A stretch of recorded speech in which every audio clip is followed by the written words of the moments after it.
우리가 지금 교재에서 담고 있는 이 책을 보면요. 전체적으로 이 10개의 챕터가 있죠. 10개의 챕터.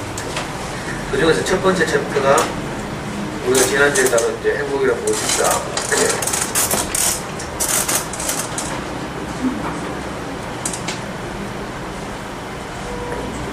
라는 단원이고, 나머지 이제 9개 단원은 각각 3단원씩 나눠가지고,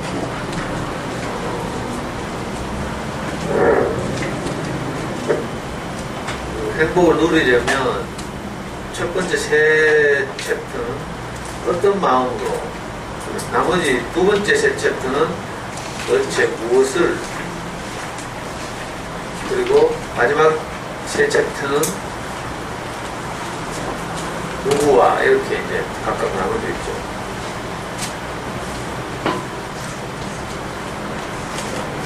제가 첫 강의에서 말씀드린 것처럼 이게 별것 아닌 책 갖고 중학생들 대상으로 한 교과서니까 얇고 간단하고 쉽고 이런 것 같지만 사실은 지금까지 나온 그 긍정심리학의 성과를 집대성한 책이다 이렇게 보시면 되죠. 그리고 무시하지 말고 단순하고 굉장히 쉽게 쓰여있지만 쉽게 쓰여져 있으니까 우리가 오히려 읽기 쉽고 받아들이기 쉽지 않은 거죠. 지난주에는 이제 우리가 행복에 대해서 다시 정의하자 이런 이제 주제로 말씀드렸고,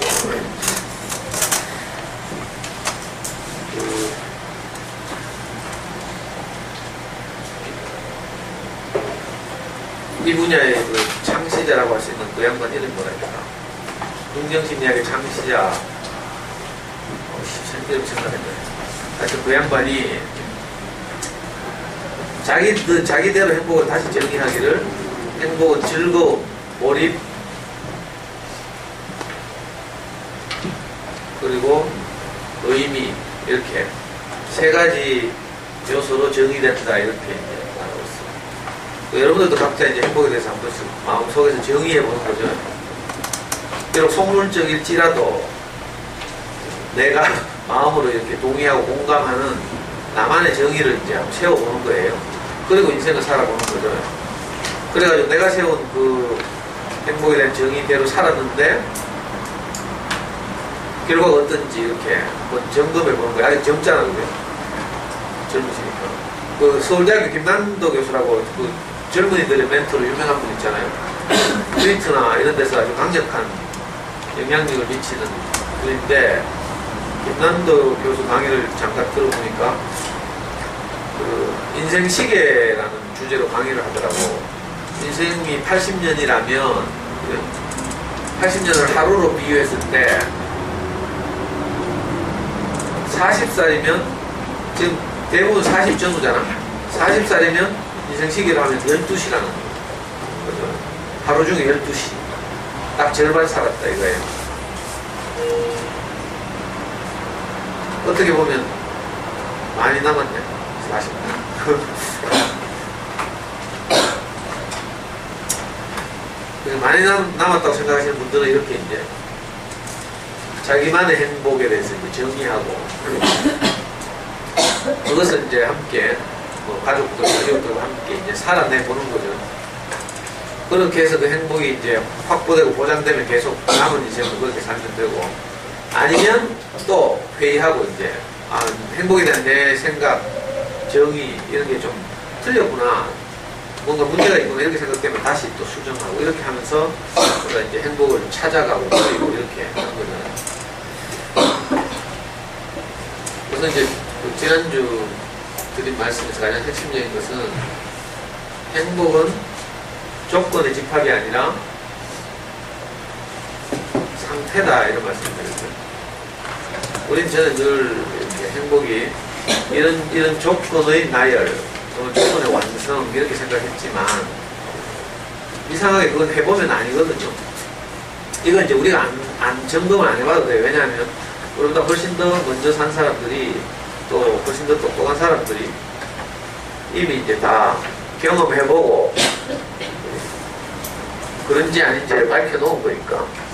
그러니까 어떤 조건이 내게 이렇게 주어져서 그 지속 가능한 행복이 주어지는가, 이거 점검해보면 되죠.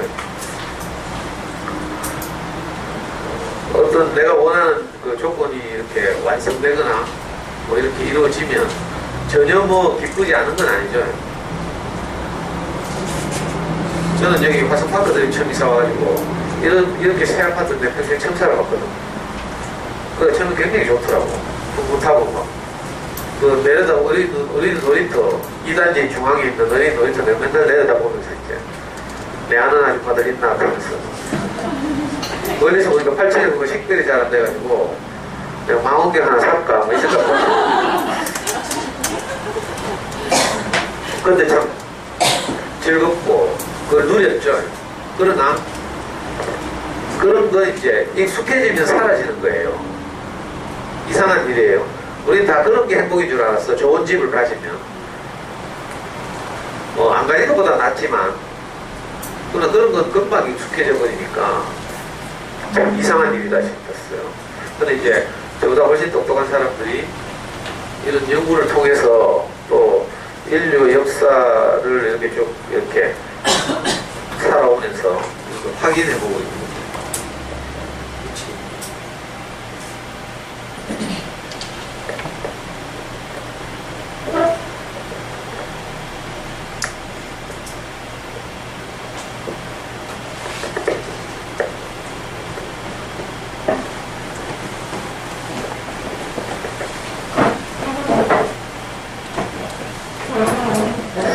우리 기영이가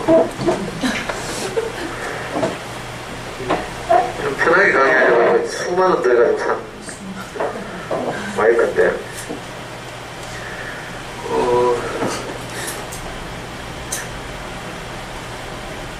오늘 이제 그 지난주 행복이라고 무엇인가에 이어서 오늘은 이제 자 이런 문제의식을 토대로요 지금까지 내가 행복이라고 생각했던 그것을 추구하고 소망하고 이렇게 살았는데 막상 살다 보면 그렇지 않을 수도 있죠.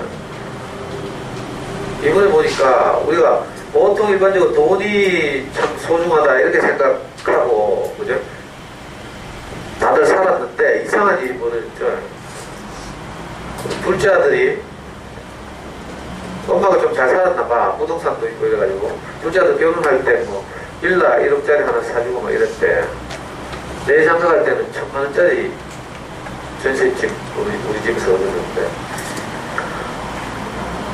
그런데 이 둘째 아들이 정선 카지노에 출입하다가 도박빚 지고 이래가지고 이제 그 팔아가지고 도박빚 갚고 그러고도 뭐 8천만원이니까 뭐 도박빚이 남았다네. 그 이제 월세로 이사 갔죠. 보증금 뭐 2천만원에 월세 40만원 가는가 이런 데 이사 갔어요. 그리고 이제 빚에 좀 꼈겠지 자세하게 모르지만 그래가지고 엄마한테 가가지고 계속 돈 해달라고 이제 엄마가 뭐 10억대가 넘는 그 빌라를 보유하고 있었다고 했잖아요. 엄마가 그 돈이 없었으면 그런 불행한 일이 안 일어났을 거라.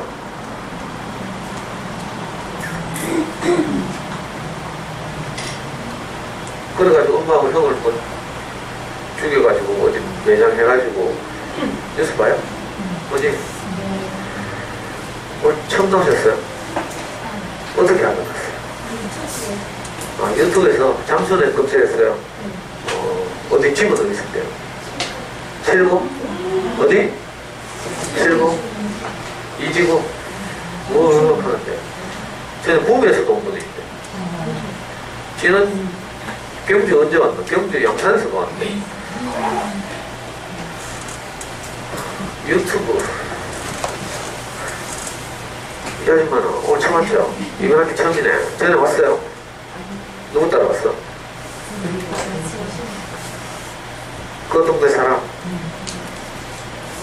유치원에서 못 봤어요. 어느 유치원이요? 상호 유치원. 상호 유치원 한 번밖에 안 갔는데 그때 상호 유치원 애기가 다녔어요? 네. 그럼 몇 년 전인데? 네, 맞아요. 그럼 지금 여기 몇 학년이에요?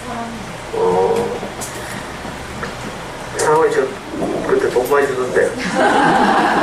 돈 강의하는 건 30만 원. 계속 모르지.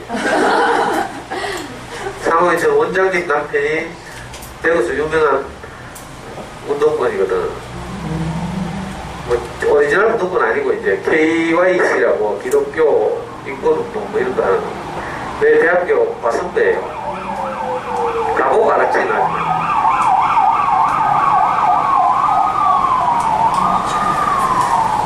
그래, 그렇고, 두 분은 처음 나오셨다고.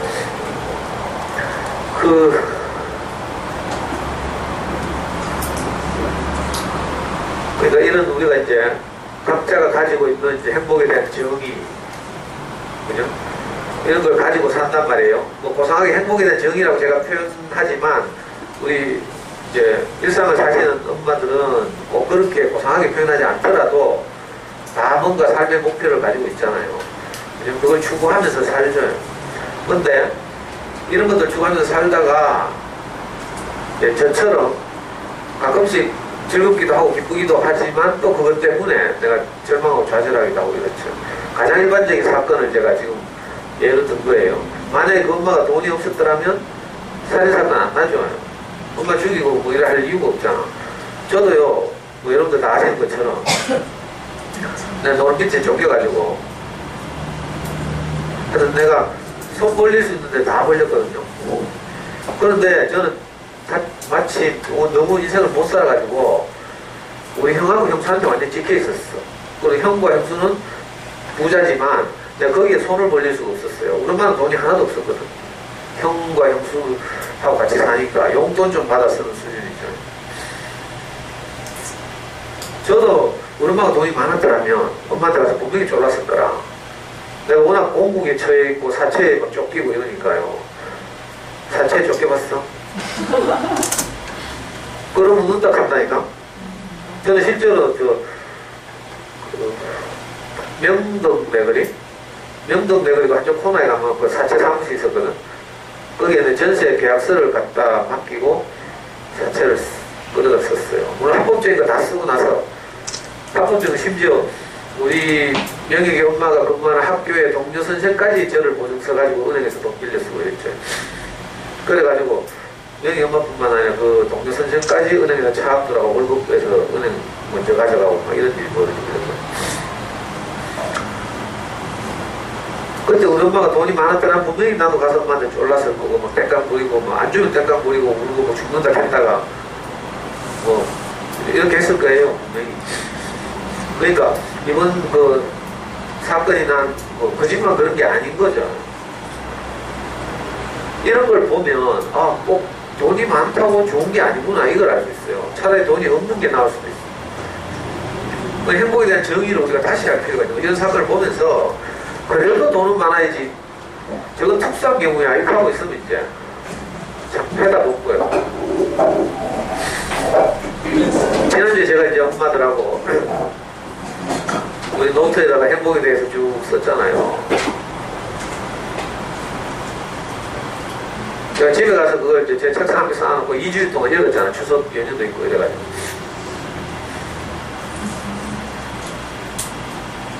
거기 보니까 엄마들이 전부 거짓말하는 것 같더라. 전부 진짜 소박한 걸 행복이라고 생각하고 막. 그거 읽고 있으니까 나도 덩달아 행복해지더라고요. 엄마들 제일 많이 쓴 게 뭔가 하면 하여튼 가족과 뭐 여행을 갈 때 아니면 가족들이 모두 모여서 뭐 TV를 볼 때 아니면 뭐 애기가 뭐 자기를 사랑해 줄 때 뭐 이런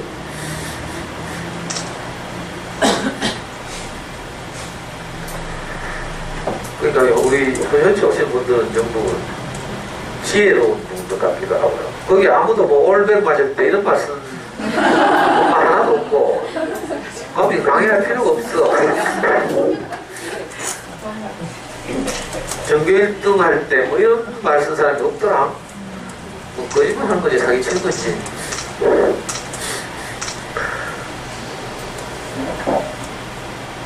혹시라도 이제 그리고 여러분들은 지난주에 이제 내가 행복할 때라는 주제로 우리가 이렇게 함께 자기 생각들을 써보니까 다 이렇게 지혜로운 생각들을 갖고 계신데 혹시 이제 집에 돌아가면 아파트 아파트 여편네들하고 만나서 또 놀아야 되는데, 그렇지 않은 여편네들도 가끔 있을 수 있죠. 자, 이제 이런 사람들 만났을 때 이제 설득력 있게 이제 우리가, 이렇게 살아 행복하다 이런 말을 할 수 있으려면 이제, 혹시 그런 분들 만났을 때, 기존에 우리가 가지고 있던 행복이라는 정의를 변화시킬 필요가 있는 거죠. 그래서 이 책의 순서대로 오늘은 이제 행복해지기 위해서 하는 첫 번째 시도, 관점 바꾸기죠. 관점 바꾸기.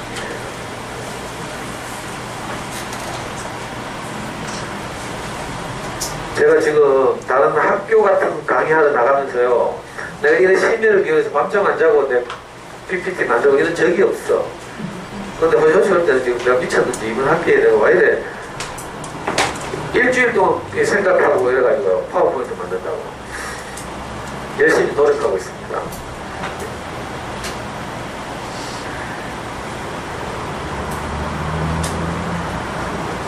오늘 순서는 이런 식으로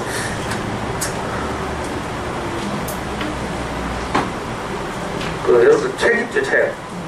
책 집에서 좀 읽어보고 오시면 되고, 책이 폼만 사라는 게 아니니까. 저도 이 책을 읽고 하면서 이제 제가 가진 생각들, 또 제가 제 인생 스승으로 받은 영향들 이런 거 있잖아요. 이런 것들 이제 일반적인 이제 관점으로 이렇게 새롭게 정리해보는 그런 기회를 가졌어요. 저는 주로 이제 우리 목사님한테서 들은 이제 그 말씀, 성경에 대한 해석 이런 걸 통해서 이제 제가 이렇게 관점이 바뀌고 행복을 확보하고 이렇게 했지만, 이건 이제 제가 경험한 것과 똑같은 방식으로 엄마들 경험하라고 하면 좀 부담이 되잖아요. 그럼 다 뭐 우리 목사님 만나야 되고 우리 교회 다 나와야 되고 이러니까 그런 부담을 드리지 않고 어떻게 행복하게 될 수 없을까 이런 고민을 하는 거죠. 그러다가 이제 이 책을 발견하고 이제 이대로 이제 한번 이번 학기 수업을 진행해 보는 거예요.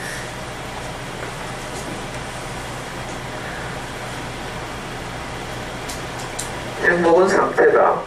이 책의 주장은 행복은 마음에 달려있다 이렇게 말하죠. 이 책에 한계도 분명히 있어요.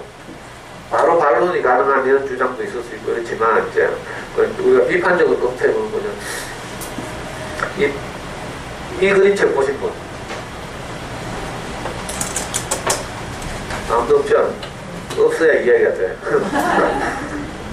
핑크 대왕 프레시. 우리 챕터 3 관점 바꾸기에 나오잖아. 핑크 대왕 프레시 이야기 나오죠. 옛날에 유달리 핑크색만 좋아하는 왕이 있었대요. 그런 신하들 음식만 해오면 내가 이거 강의 때마다 옛 이야기를 하나씩 드립니다. 지난주에는 무슨 이야기 했어요? 지지난주에? 마이다스 이야기. 미다스 칸이라 저는 안 익숙하고요. 마이다스 이렇게 발음하거든. 그래서 지난주에는 미다스 왕 이야기 했죠. 오늘 퍼시 대왕 이야기인데, 핑크를 또 좋아해가지고, 육 요리사들이 음식을 해다 갖다 바치면 핑크색 아니라고 막 짜증내고 막. 그래서 할 수 없이 요리사들이 다 핑크색을, 색소를 첨가해가지고 요리하고 그랬어. 그 지금 온 나라를 다 핑크로 바꾼 거라. 근데 유일하게 한 곳만 핑크를 못 바꾸는 거예요. 그게 어디예요? 예, 자기가 손댈 수 없는 영역이죠, 하늘. 그래서 막 고민하는 거라 하늘을 핑크로 바꿀 방법은 없습니다. 여기서 뭐야?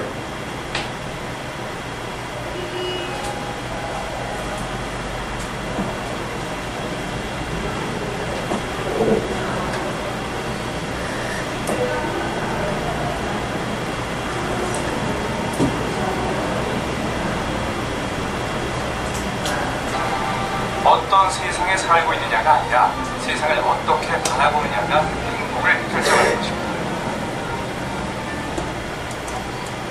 핑크 대왕이라고 불리는 퍼시와 모든 집과 나무, 길까지 온통 분홍색으로 칠하게 명령했던 퍼시 왕에게 한 가지 어쩔 수 없는 부분이 있었습니다. 바로 파란 하늘. 그런 퍼시 왕의 행복을 찾게 해준 것은 다름 아닌 분홍빛의 안경이었습니다. 어떤 세상에 살고 있느냐가 아니라 세상을 어떻게 바라보느냐가 행복을 결정하는 것입니다. 때로 사람들은 자신의 잣대로 다른 사람까지 바라봅니다. 모두가 동물들을 그리는 미술 시간, 도화지 가득 검정칠만 하던 한때가 있었습니다.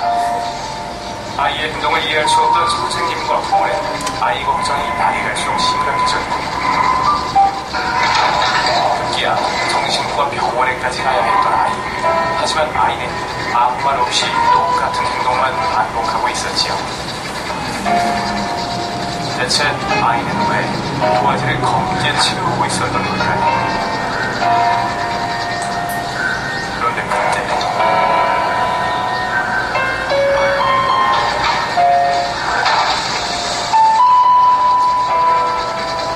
넓은 체육관 가득 아이의 검은 그림을 늘어놓고 맞추기 시작한 어른들.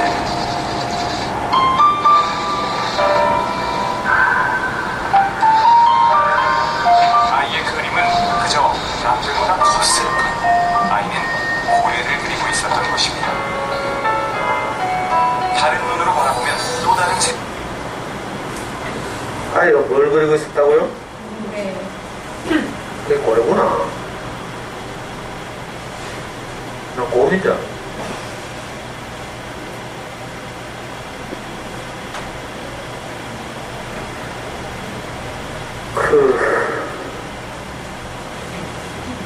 그런데 이제 그 핑크퍼시의 스승이 이렇게 하늘을 핑크색으로 바꿀 수 없으니까 스승이 와가지고 핑크색한테 안경을 하나 줬대. 그 안경이 바로 이 안경이에요.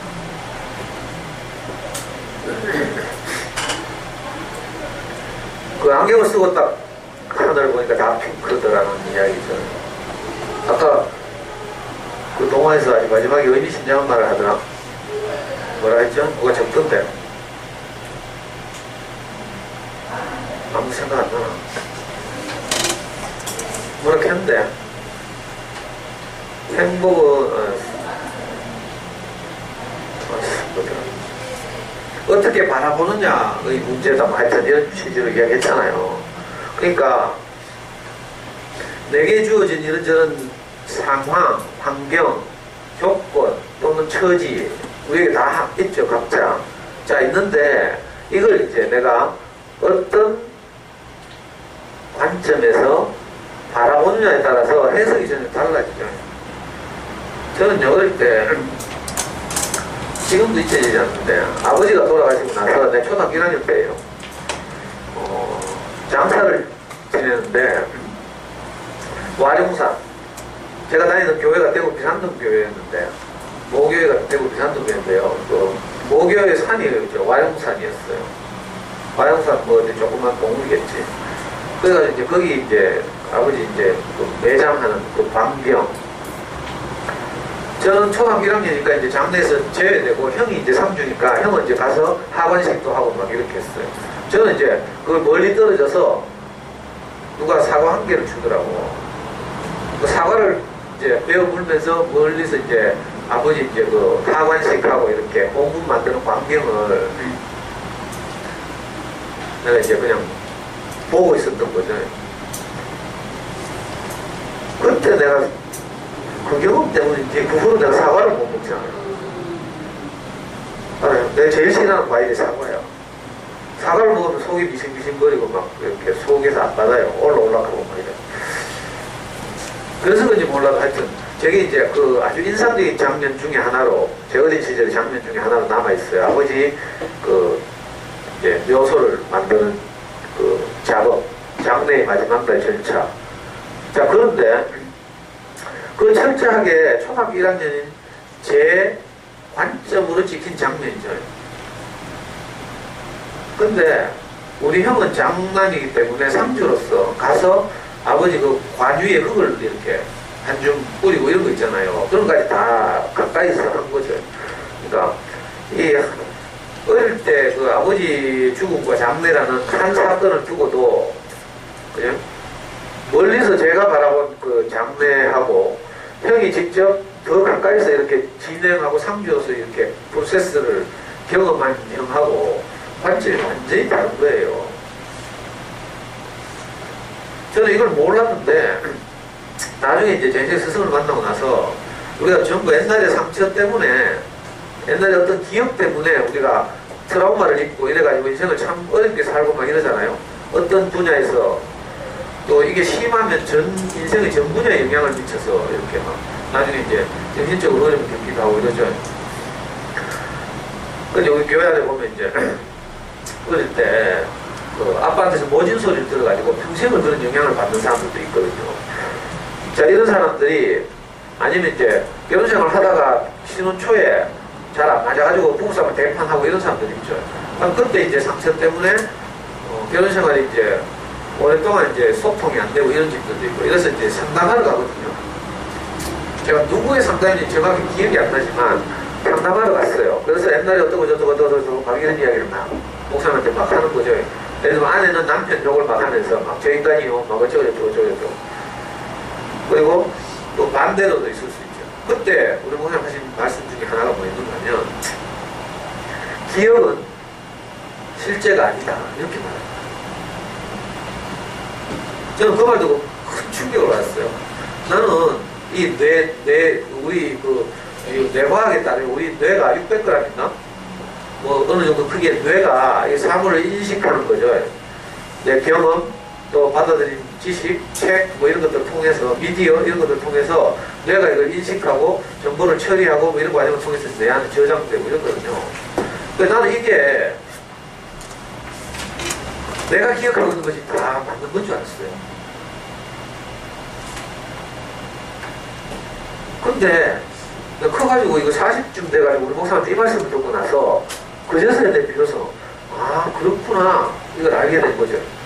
심지어는 기억도 나라는 사람의 관점을 통해서 허시령의 안경처럼 나라는 사람의 관점을 통해서 본 거죠. 그래서 내게 죄에 저장된 거예요. 그러니까 동일한 사건을 두고 추억하는 게 다 달라요. 우리 어머니 돌아가시고 나서 평소에 잘 보기 힘든 이제 옛날 어른들이 이제 조문을 와가지고 옛날에 우리 집안에 어려운 일이 있었잖아요. 뭐 엄마가 혼자서 3대 키우고 이런 이야기들 추억하는데 형하고 뭐지 하는데 내가 기억하고 있는 장면하고요 다른 어른들이 기억하고 있는 장면이 달라. 자, 우리가 이걸 잘 생각해야 돼요. 그러니까 기억도 실제가 아닐 수 있어요.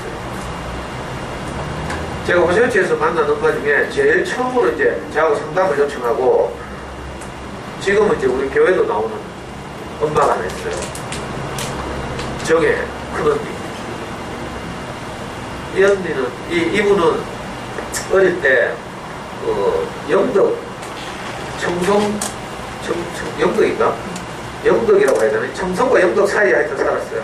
7번 국도 타고 쭉 올라가다가 뭐 울진 영덕 근처에서 다시 산 쪽으로 들어가는데 거기 사는데 사남매인가? 딸 셋에 아들 하나인가? 이렇게 이제 농사를 지으면서 부모님이 살았는데 바쁘잖아요. 농번기가 되면 일손이 바빠서 애들 다 돌볼 수 없으니까 하나라도 줄여야 되니까 그 중에 제일 큰 장녀를 큰 집을 갖다 맡기고 이제 농사를 하고 이랬대요. 근데 이 큰 장녀가 바로 우리 호시오치 와서 재작년 7년 전에 8년 전에 들었던 10년 전인가 초창기에 들었던 엄마인데 그 엄마는 항상 어떻게 기억하고 있는가 하면 우리 부모님이 나를 버렸다 이렇게 기억하고 큰 집에 맡겼는데 그러니까 그때 초등학교 2학년인가 그 어린 아이의 눈으로 이 사건을 해석한 거죠. 근데 엄마 아빠의 마음은 그게 아니었죠. 잠깐 큰 집에 맡겨놓고 이제 바쁜 일을 처리하고 동생들이 너무 손갈 때가 많으니까 이런 거라. 그러니까 내가 어릴 때 기억했던 거 이거 전부 사실이 아니에요. 단지 내 관점인 거지. 근데 우리는 거기에 매여가지고 이 엄마는 거기에 매여가지고 지금도 그 영향을 받고 있어. 그래서 항상 누군가를 필요로 해. 어른인데도 누군가 옆에 딱 붙어 있어야 안심이 되는 거야. 저도 이런 경험이 좀 있어요. 어릴 때 주로 이런 경험이 있는 사람. 저는 4학년 때 이제 엄마가 친척집에 서울에 보냈어요. 그래가지고 한 1년 전을 이제 친척집을 전전하다가 다시 이제 5학년 말에 엄마하고 이제 합치게 됐는데 난 몰랐는데 제가 가끔 이야기했죠. 우리 엄마가 서울에 있는 외삼촌 집에 저를 밖기를 보내면서 그 가난해가지고 알뜰한 엄마가 처음으로 기차 안에서 홍익회 계란 3개면짜리 처음 사줬다니까요. 이것도 나중에 내가 나이가 들고 성숙하고 나서 그때 엄마 마음이 얼마나 아렸으면 그 알뜰하게 단돈 10원도 아끼던 엄마가 3개면짜리 그 삶은 계란을 사가지고 나한테 준 그런 일을 했을까 이 생각도 들고. 근데 하여튼 그런 기억이 있어서 그런지 저도요 어딜 갈 때 혼자 잘 못 가. 누구의 의지에서 가야 되는 이런 경향, 자존감이 부족한 거죠. 이렇게. 그래서 제가 항상 우리 명희 엄마하고 같이 어딜 가고요. 누구 상나잖아요. 상났을 때는 내 혼자 조문을 못 갔나요. 그럴 때 아버지 따라다니고 배고프고 그래가지고 누가 같이 가면 목이 쫄쫄 같이 따라가고 그래요. 지금도 그래 지금. 그런데 이제 그 관점이 이게 한 관점에 불과하구나 이렇게 딱 생각하고 나면 여기서 많이 해방되죠. 저는 그래서 기억은 실제가 아니다 이 말을 딱 듣고 나서 내 어릴 때 내 속에 저장되어 있는 수많은 기억들에 대해서 내가 신뢰하지 않습니다. 그리고 내가 내 기억만 신뢰하다가 피본 적도 많고 우리 또 우기는데 선수거든. 내가 언제 어디서 뭐 책을 읽었다가 내가 알고 있는 거 있잖아요. 그리고 이게 진짜인 줄 알고 막 난 우겨 양보 안 해요. 내 기억력만 믿고. 그러면 우리 명희 엄마가 뭐 한잖아요. 많은 내기 할래? 그러거든. 그래 내기 할 때마다 내지잖아. 저는 굉장히 똑똑해서 내 머리가 좋아가지고 명희 엄마 가볍게 이길 줄 알았어. 근데 그게 아니더라니까. 이런 일들이 많이 있죠. 그래서 뭐 여러분들이 다 아시겠지만 이 책에서 보면 그래서 처음에 들어가기 위해서 퍼시대왕 이런 이야기를 들려준 다음에 두 번째 단원에서 생각하기 하고 이 퍼시대왕이 썼던 안경이 도대체 어떤 의미인가 이걸 이제 우리로 하여금 생각하게 만드는 거죠. 퍼시대왕이 썼던 안경 우리 저마다 다 사실은 자기만의 관점을 가지고 있죠. 이 관점에 매어서 살다 보면 내가 원하는 건 행복인데 원치 않아도 결과가 올 수도 있어요. 아이들을 보는 내 관점 이것도 있거든요. 엄마들마다 고유의 관점이 있어요. 아이들이 기대하는 어떤 것도 있고.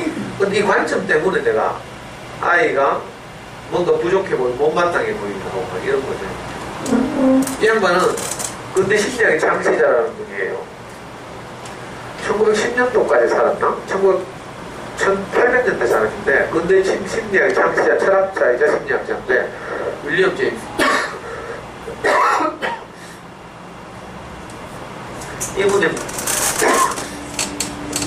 인류가 발견한 최고의 깨달음은 사람이 태도를 바꾸므로 말미암아 자신의 인생을 변화시킬 수 있다 이렇게 유명한 말을 했대. 그 태도를 바꾼다는 말이 바로 관점을 바꾼다는 말이죠. 우리는 어떤 사람은 태도라고 말하고요. 어떤 사람은 관점이라고 말하고 저같이 운동권 출신은요. 세계관 이렇게도 말해요. 운동권에서는 세계를 해석하고 보는 눈을 각자 가지고 있죠. 이번에 통합진보당에서 유명한 그 이석기나 이런 친구들은 주체사랑이라는 관점을 가졌어요. 북한의 김일성이 이제 세운 제3세계에서 아주 강력한 지지를 받았던 유명한 이제 이론이죠. 우리는 뭐 주체사는 무조건 나쁜 건 줄 아는데 사실 그렇지 않아요. 굉장히 설득력 있는 이론이고 이래가지고 물론 저는 거기에 동의하지 않지만 옛날 운동권에 크게 두 파가 있었죠. 주체사상파하고 마르크스주의 정통. 저는 이 마르크스주의 정통 이쪽에 속해 있어요. 주체사상파 보면 항상 북한 방송 듣고요. 북극의 소리 방송이라고 있어. 여러분들 대학 다닐 때 봤나? 다 팔아줘 가지고요. 막 찌직찌직해가 딱 주파수 맞추면 거기서 북극의 소리 방송 같이 나온다니까. 실제로 막 남한에서 막 방송한다고 주장하고 있어. 근데 만기부의 발표에 따르면 뭐 황해도 해주 어디 북한 쪽에서 발송하면 그거 방 쏜다고 뭐 말합니다. 이 주사파의 대부가 이 그 강철이라는 김영환 씨라고 안동 출신의 유명한 천재가 있어. 서울대 82학번. 이 김영환이라는 애인데 82학번이니까 내가 후배네. 그리고 지금 알라딘 사장 도서출판 알라딘 알죠? 알라딘 사장이 조유환인가? 이런 애들 원래 주사파에 대부였어요. 그러다가 이제 안그룹에 들통 났죠. 들통 나가지고 안기부하고 협상해가지고 야들은 변절하는 거라. 오히려 북한의 인권을 증진시키는 이런 운동 쪽으로, 그러니까 우파 운동으로 좀 변절하죠. 그리고 뭘 많이 써서 돈을 쓰놨는지 알라딘 만들더라. 조유환이랑.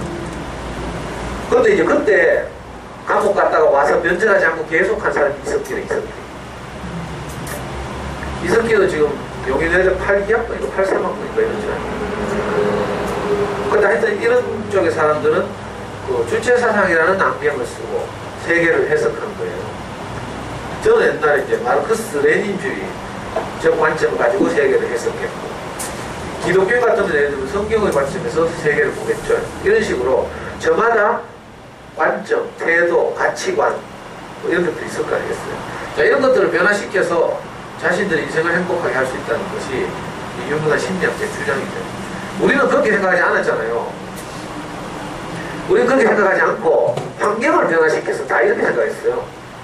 조건을 좀 변화시켜서, 그죠? 형편과 처지를 개선해서, 제가 좀 못되게 말할 때마다 추석 때 스트레스 많이 받고 와서 막 시어머니 때문에 죽겠다 하는 엄마들 만나면 내가 시어머니 죽으면 나 행복할 것 같나, 내가 이렇게 일부러 못되게 말하고.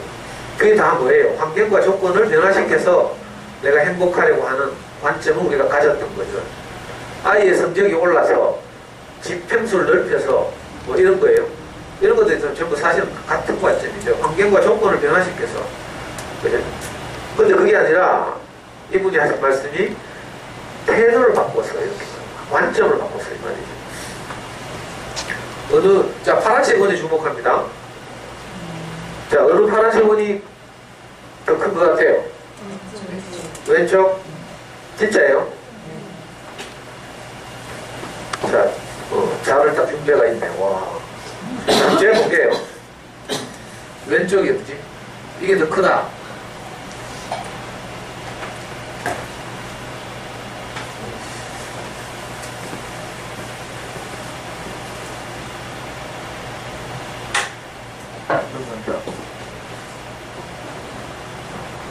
자, 6cm 넣었어, 6cm. 알았죠? 이쪽은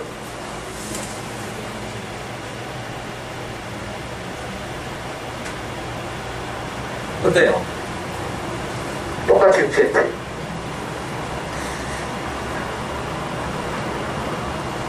믿어져요? 그러니까, 아니, 솔직히 말해봐요. 이게 파란색 원이 똑같다는 게 지금 여러분들 믿어져요? 안 믿어지죠? 저쪽이 훨씬 커 보이죠? 근데 제가 보니까 어때요? 같은 6cm. 그러니까 내 눈을 신뢰하지 말라. 내가 보는 관점이 다가 아니에요. 이걸 이 그림이 적나라하게 보이죠? 우리 또 입체적으로.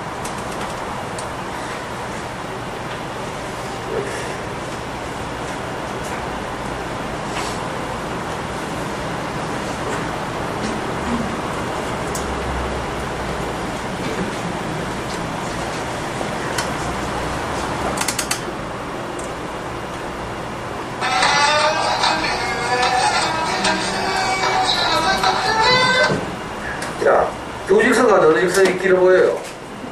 밑에 게 훨씬 길어 보이죠? 조금 전에 어땠어요? 이 양쪽 짝대기를 끊기 전에.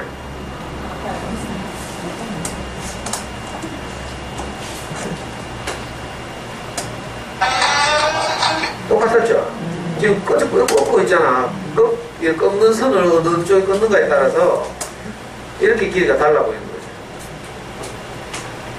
저도 이거 안 믿어져요. 자, 이렇게 꺼놓고 보니까 밑에 게 너무 길어 보이죠? 위에 게 이것도 한번 재봐야 되나? 안 재봐도 되겠죠? 그러니까 아니 난 지금 봐도 이게 안 믿어진다니까?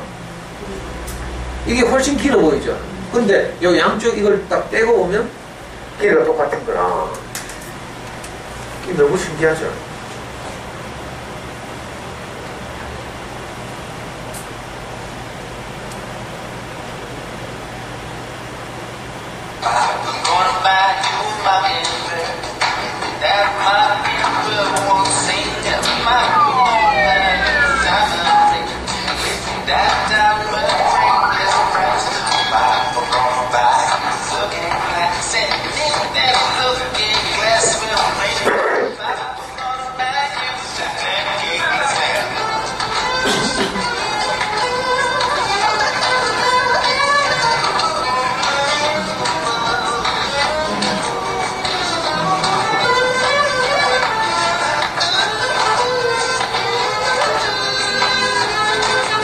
일단은 보죠.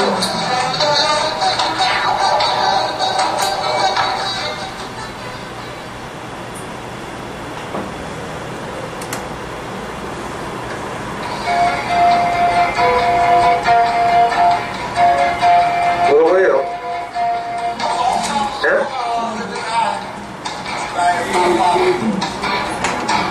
두 사람이 마주보고 있죠.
자,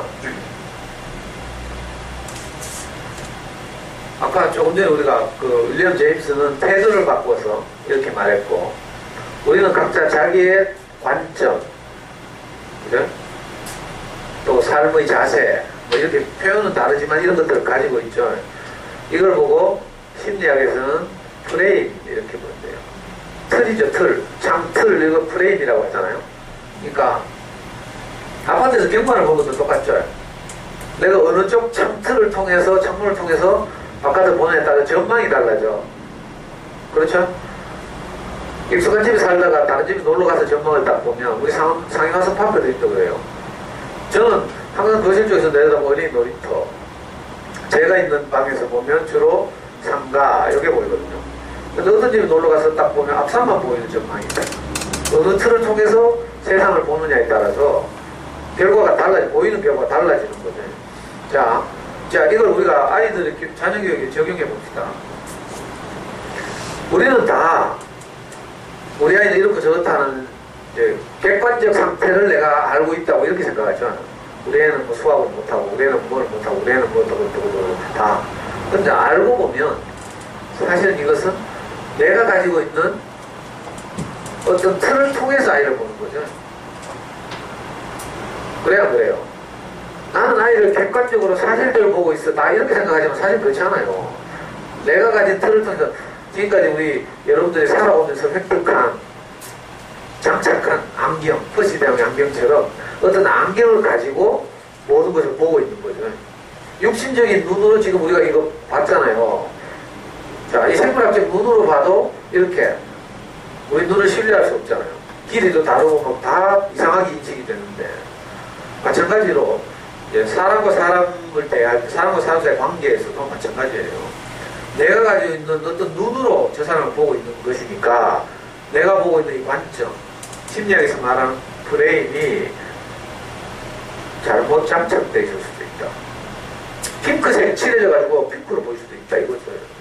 굉장한 문제 제기예요. 관점, 태도, 자세, 삶의 철학. 자, 이걸 바꿈으로써 완전히 다른 결과를 얻을 수도 있다. 아까 우리 애 그림 그리고 봤죠? 미술은 동물 그리라 했어. 근데 다른 아이는 다 요 창이 정해진 규격 안에, 도화지 안에 그림을 그렸어요. 근데 그 아이는 뭐 왜 그런지 모르지만 하여튼 애가 상상력이 굉장히 뛰어난지 어쩐지 모르지만 그 마치 모자이크에 하나 그리고 그렇게 큰 그 고래를 그려내잖아요. 그러니까 우리가 근시안적 관점을 가지고 보면 야는 맨날 까만 채만 하는 아이. 그러니까 정신병을 가야 되죠. 엄마들 뭐 우리 아이들한테 조금만 문제 있어 검사 받더라. 그러니까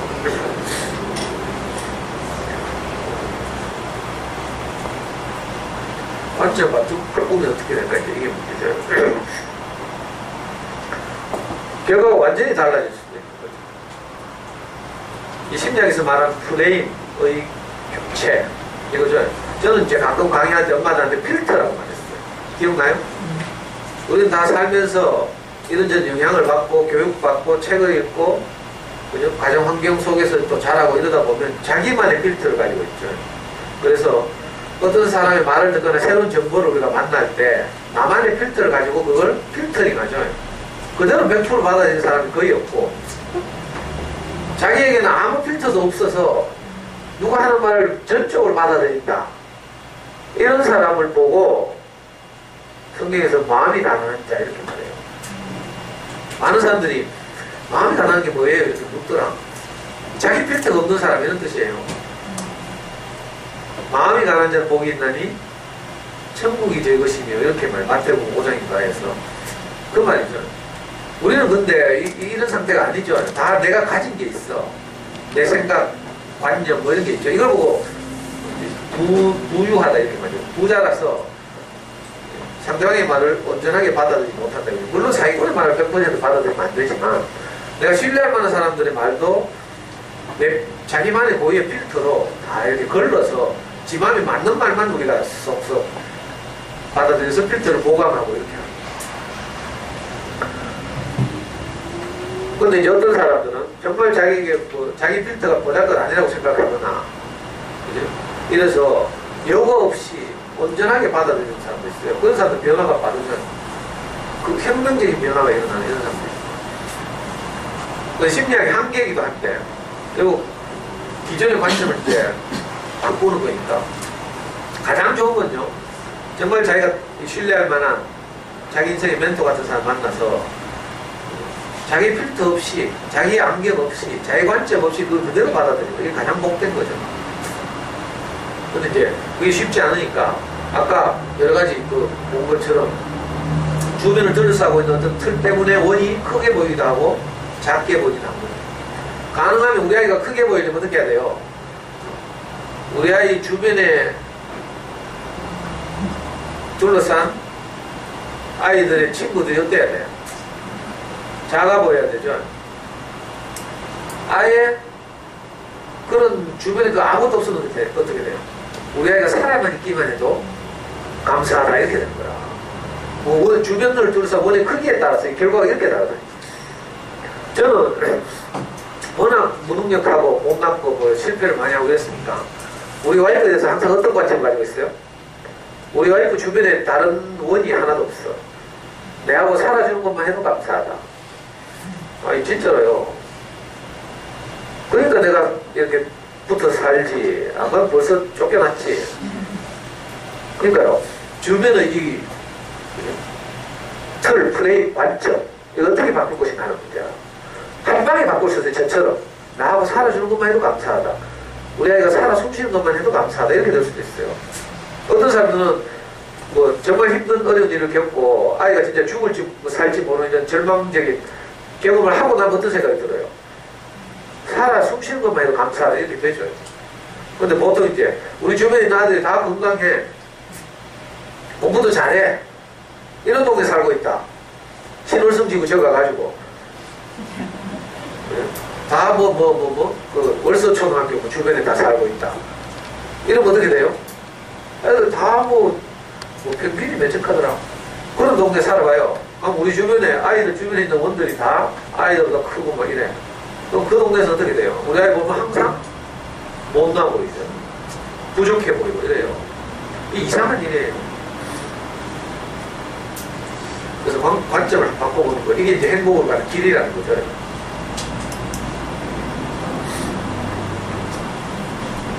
제가 어젯밤에 오늘 새벽인가 내 카카오 스토리에 글을 하나 올렸어요. 누구의 그림가 하면 요 양반이에요, 요 양반. 저 난닝구 걷는 사람이 제 인생의 스승. 이거요. 나머지 세 사람은 이제 저분의 제자들이죠.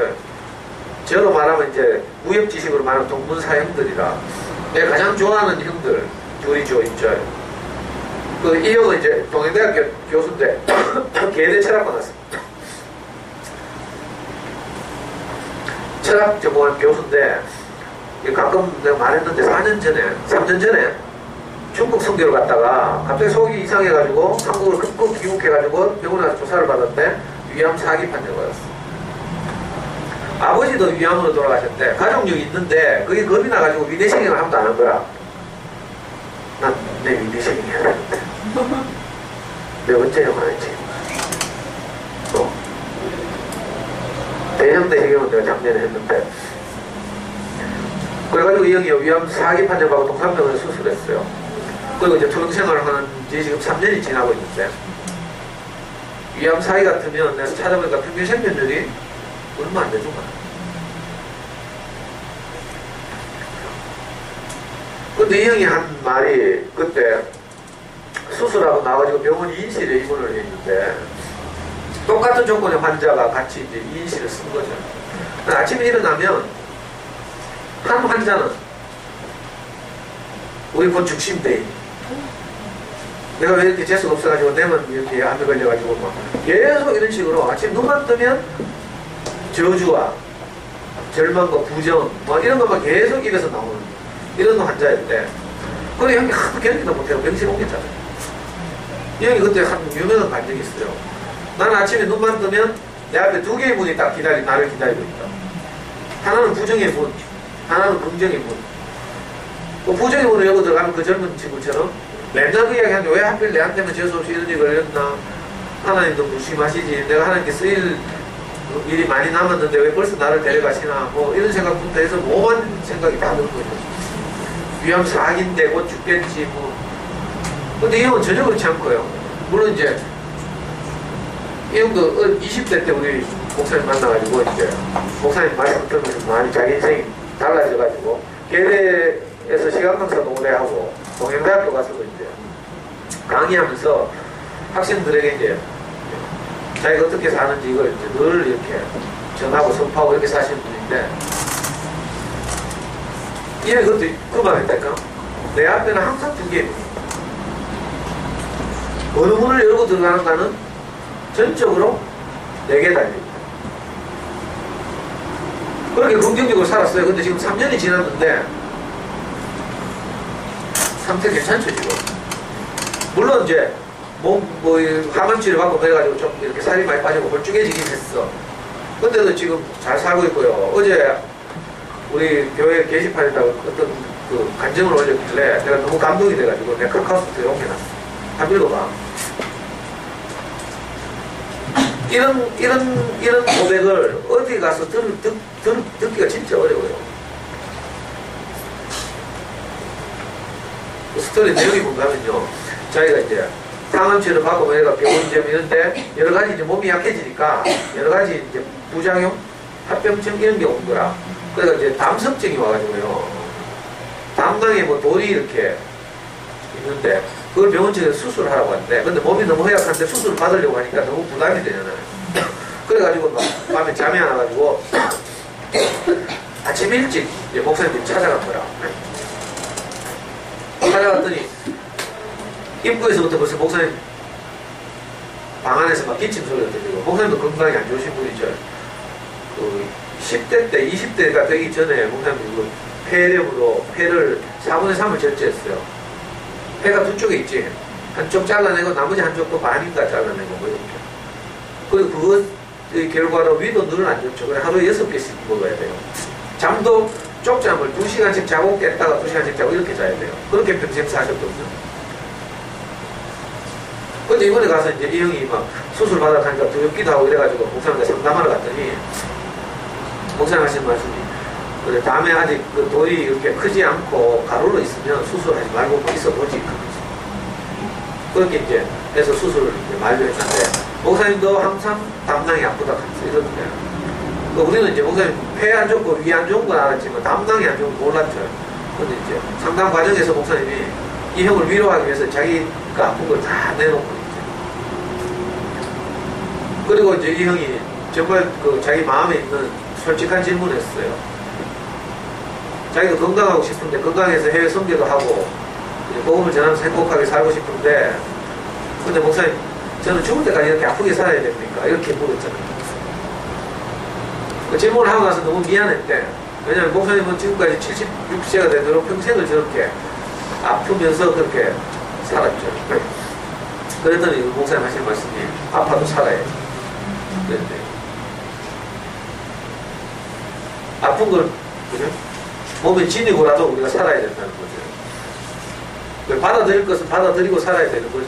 우리도 인생을 살면서 내가 원치 않는 이런저런 것들이 많이 올 수 있어요. 아이들이 내 원하는 대로 정기도 못할 수도 있고요. 그럼 어떻게 해요?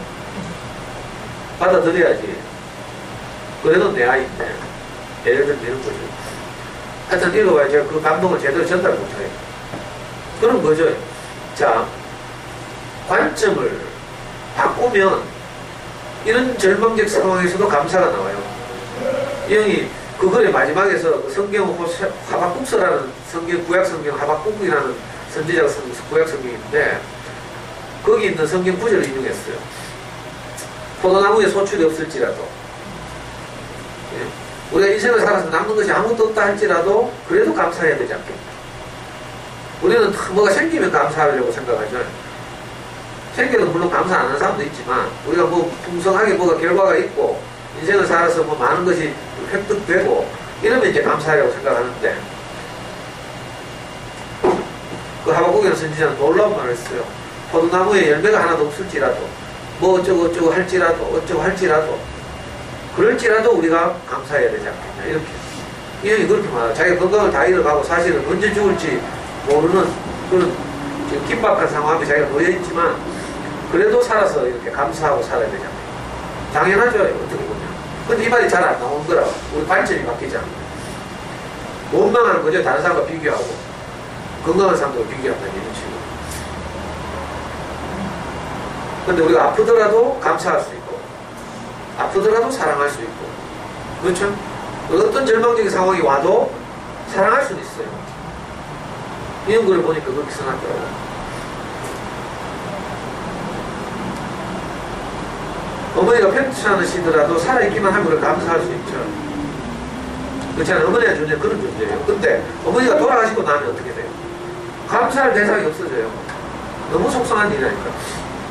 우리 주변에 보면 이제 여러분들 나이가 이제 40 뭐 이렇게 돼가다 보니까 주변에 이제 친정 어머니나 뭐 이렇게 편찮으신 분들도 있고 돌아가시는 분들도 있고 이래요. 이번에도 제가 그 지면동 성경 모임 하는 그 한 엄마 아버님이 돌아가시고 조문 갔다 왔는데 이런 일이 이제 일어납니다. 어떡 하겠어요? 치매가 오기도 하고 가만히 힘들기도 하고 이런 날도 와요. 그래도 가능하면 할 수만 있으면 부모님이 살아계시는 게 좋죠. 살아계시면 우리가 감사할 대상이 생겨요. 근데 없으면 감사할 수가 없어요. 또 반대로 우리 아이들에게도 마찬가지죠. 아이들은 있기만 하면 우리가 사랑할 수 있거든요. 사람이 산다는 건 다 다른 거 아니에요. 감사할 수 있고 한편 위로 감사하고 아래로 사랑하고 이게 뭐 인생의 둘이거든. 먹고 사는 건 물론 해야 되지만 이게 먹고 사는 건 동물들도 하는 거니까. 그래서 우리가 평소에 우리가 가지고 있던 프레임을 가지고 감사가 잘 안 나오면 어떻게 해야 돼요? 내 아이가 사랑이 잘 안 되면 우리가 프레임을 바꿔야 되죠. 어떤 문을 열고 들어가냐에 따라서 이런 조건에서도 이렇게 감사하잖아요. 신기한 일. 뭐 이런 예는 우리가 수없이 많지만 가장 이제 그 최근의 예를 제가 일부러 들고 싶어서 이 형 사진을 가지고 왔어요. 그러니까 어떤 조건에서도 우리가 충분히 감사할 수 있다. 그래가지고요. 같은 병실에 인실 쓰던 그 친구는 맨날 막 부정을 토하고 일찍 죽었대. 이 형은 아직도 지금 3년 넘게 지금 건강하게 살아있어요. 이러는 교회도. 그 결과를 확 바꾸는 거죠. 이런 예는 뭐 심리학자들 연구 결과에 많이 있어요. 그 책에도 많이 나오죠. 미국의 유수한 심리학 전공자들이 이런 사례를 가지고 많이 연구했거든요.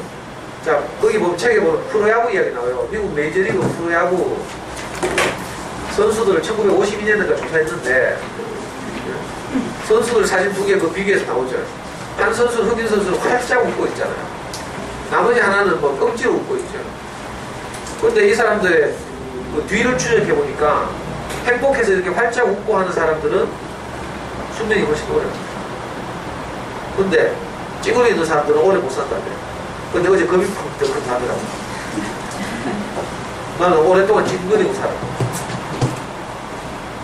그 일찍 죽는 것도 아닌가 봐. 그래도 어떡하겠어요? 살아있는 동안 잘 살아면 되지.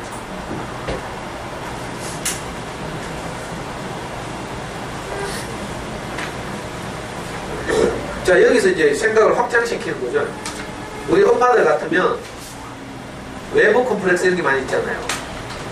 있죠? 이번에 뭐 나는 언제 행복한가 보니까 누가 쓰지 내 대충 짐작을 하는데 뭐 예쁜 드레스를 입고 뭐 하이힐을 신고 시내에 나갔다가 뭐 쇼윈도를 보고 내가 최고야 라는 생각이 들 때 행복하다고 누가 써놨더라고. 재밌죠? 자, 여기서 이제 오늘 과제를 하는 거예요. 오늘 과제. 자, 누구 거 주는지 모릅니다. 지난주에 이거 안 쓴 사람 손 들어봐요. 몇 명 빨리 손 들어봐. 하나, 둘, 셋, 넷, 다섯, 여섯, 일곱 분. 일곱 분 이거 받지 말고 기다려요. 자, 지난주에 쓴 사람은 나오죠?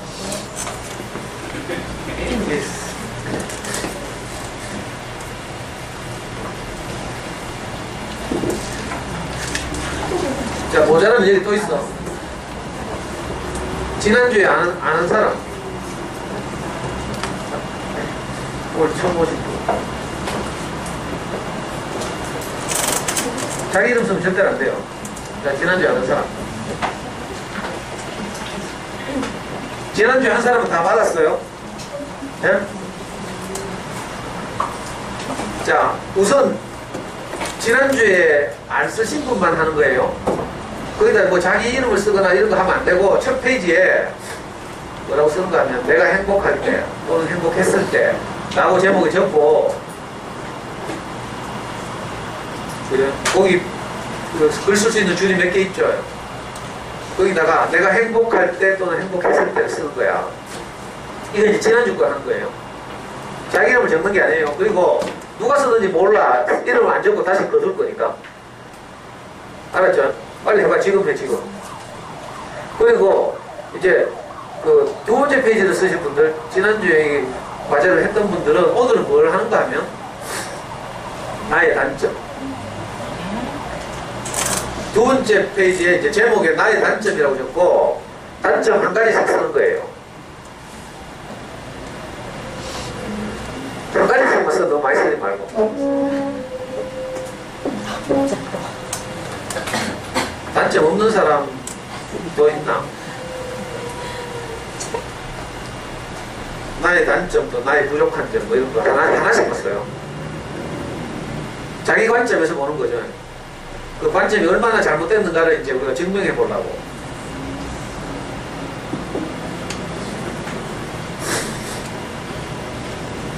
오늘 처음 하시는 분들은 첫 페이지에는 내가 행복할 때 또는 행복했을 때를 적고 제목에다 그렇게 적고 밑에다 이제 행복했을 때 몇가지 적는 거예요.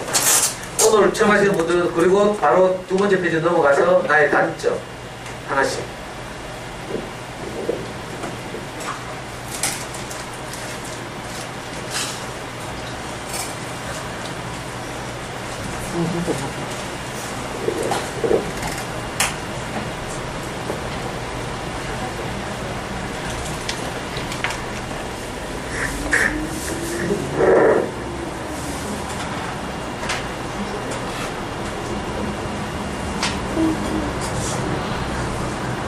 자기를 나타내는 어떤 표시를 하면 안 돼요. 매주 이게 공책이 돌아가는 게 바뀌니까 누가 적은지 몰라. 다른 사람들은 언제 행복해 하는지 이런 것도 좀 보라고. 그리고 다른 사람들 어떤 걸로 이렇게 괴로워하는 이런 것도 보고 있대.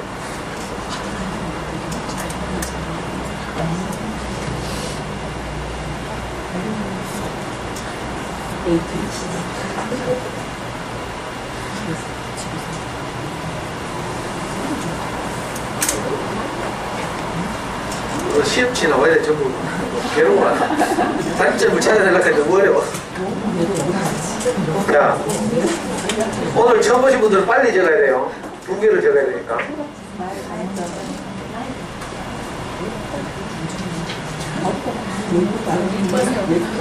아파트 어디 산다고? 저는 언제 같이 나온 적 없지. 오늘 처음이야. 맨 그 학교는 어? 7월 다니다 전화 갔어요. 새로 생겼어요. 그래? 한 살?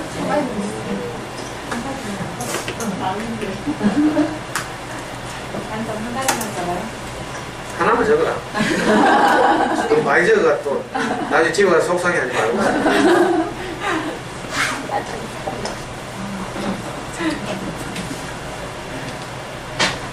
자, 누가 반장할래? 우리 비타 오르니 걷어봐. 제일 고참이 걷어야 돼.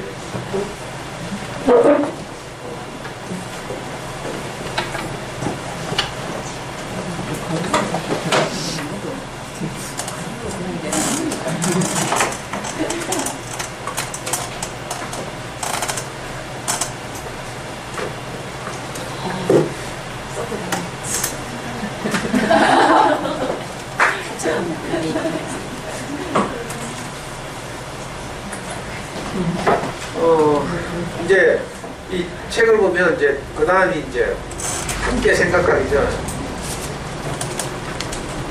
우리들의 삶을 행복하게 하고 불행하게 하는 여러 가지 요소들 가운데 특히 이 여자들 같은 외모 이런 거 있잖아요. 보니까 외모가 얼마나 중요한가를 가지고 이제 뭐 이런 이야기를 하고 있어. 그래서 제가 누군지 알아요? 자, 누군지 아는 사람?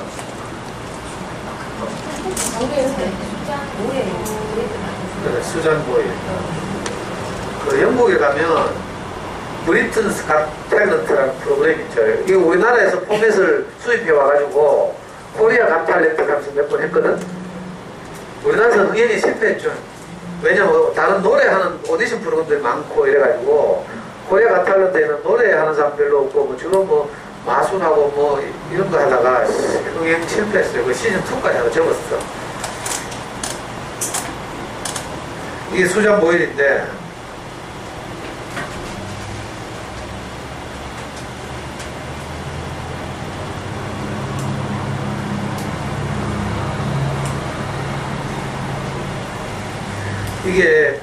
이게 아이패드가 컴퓨터가 아니라서 PC가 아니라서 이게 호환이 안 돼. 파워포인트가 PC에서 제작한 게 호환이 안 돼가 동영상 일일이 따로 이렇게 보여줘야 돼. 원래 PC에서는 그냥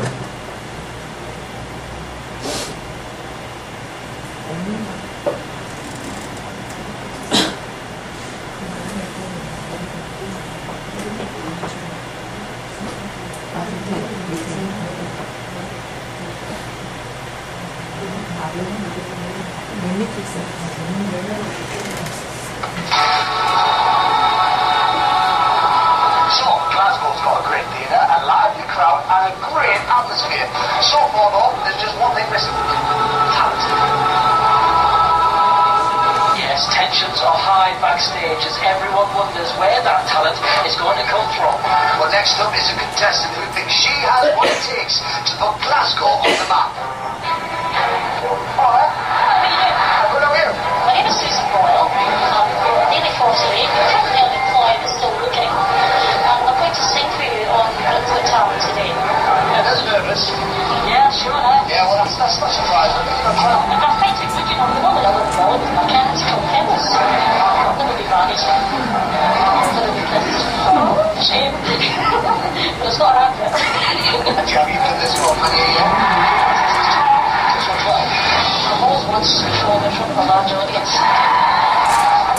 What's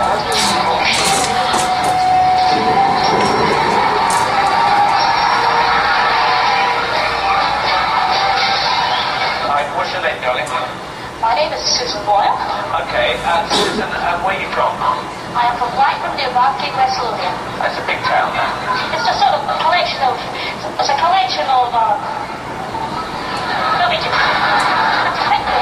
And how old are you, Susan? I am 47. And that's just one side of me.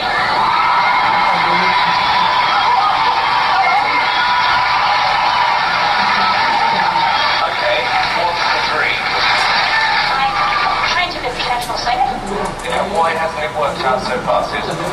Well, I've been given the chance before, but here's hoping it will change. Okay, and who would you like to be as successful as? Elaine Page. Elaine Page. What are you going to sing tonight? I'm going to sing I Dreamed a Dream from The Wizard of Oz.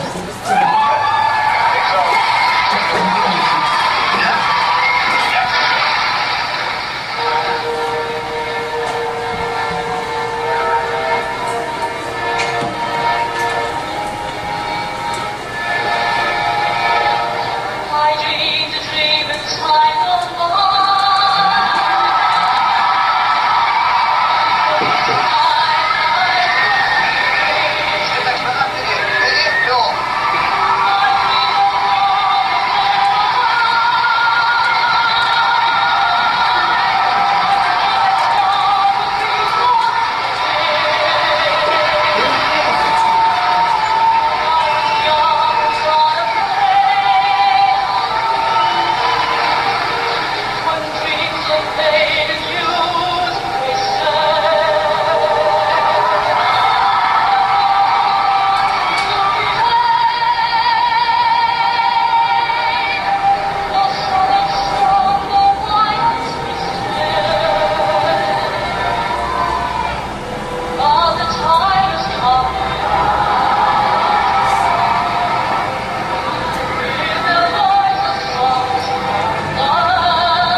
That was the biggest surprise I have had in 3 years.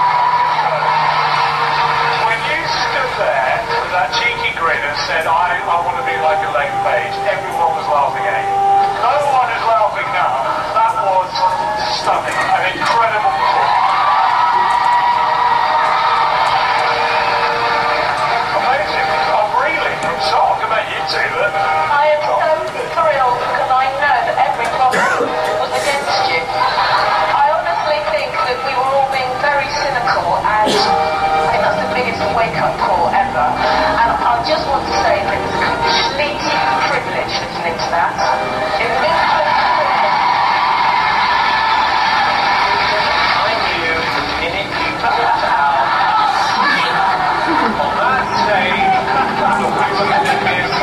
extraordinary, and I was right.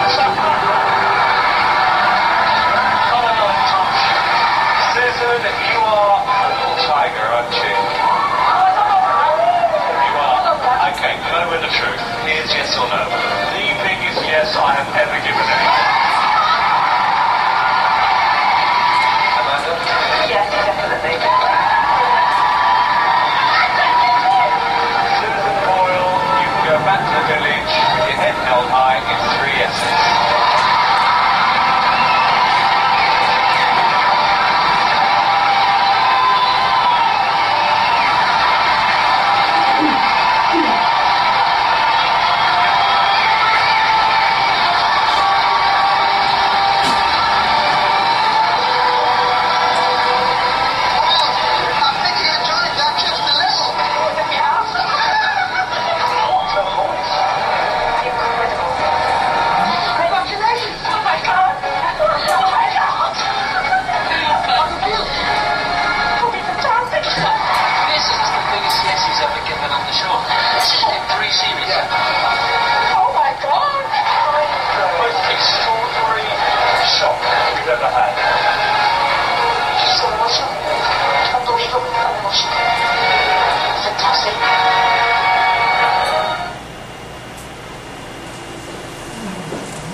이 시즌에 우승해가지고요. 군반도 내고 실제로 그 자기가 꿈꾸던 앨런 페이지라고 아까 말했죠. 그 앨런 페이지하고 합동공연이라고 그랬더라고요. 근데 저는 여기서 우승 이렇게 하고 뭐 이전부터 이분을 보니까 신기한 게 태도가 굉장히 당당하죠. 객관적으로 보면 이렇게 막 뚱뚱하고 막 턱에 살도 있고 막 이런데 자기 자신에서 굉장히 당당해요. 외모라는 한 관점으로 보면 뭐 여러 가지 부족할 수 있지만 다른 관점으로 사람을 볼 수 있잖아요. 그런데 우리는 대개의 경우 한 관점으로 모든 상황과 모든 사물에 대해서 보는 거야. 예를 들면 남자들 여자를 볼 때 가장 왜곡된 게 뭔가 하면 전부 미스 코리아 선발 대회 하는 눈으로 보는 거죠. 우리 운동권에서부터 옛날에 뭐 성의 상품학하고 많이 비판했는데 잘 안 되더라고.